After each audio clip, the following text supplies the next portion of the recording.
Salut tout le monde, on va tout de suite débuter le vidéo-journal avec une histoire de chat. Vous m'avez bien compris parce qu'il y a un homme à Saint-André-Avelin qui en avait assez de voir le chat du voisin faire des dommages sur son terrain, qui vient d'apprendre à ses dépens qu'il y a quand même une certaine limite à vouloir se faire justice soi-même dans une chicane de voisins.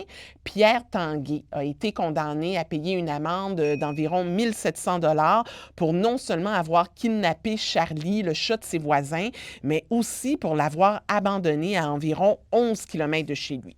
Pourquoi il a fait ça? Bien, c'est parce que Charlie avait cette mauvaise habitude, selon lui, de creuser des trous sur son terrain pour y déposer ses excréments. Le juge de la division des petites créances, qui a entendu cette cause-là, dit qu'enlever un chat parce qu'il endommage son terrain, c'est un geste qui est un peu excessif, en tout cas, qui n'est absolument pas raisonnable.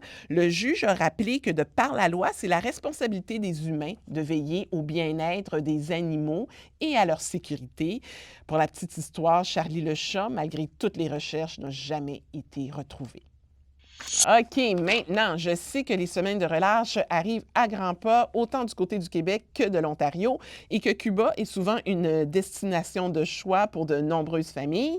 Cette année, par contre, il va peut-être falloir y penser à 2 fois avant d'y aller parce que le gouvernement du Canada a publié un avis qui appelle à une très grande prudence à cause d'une pénurie d'électricité et de carburant.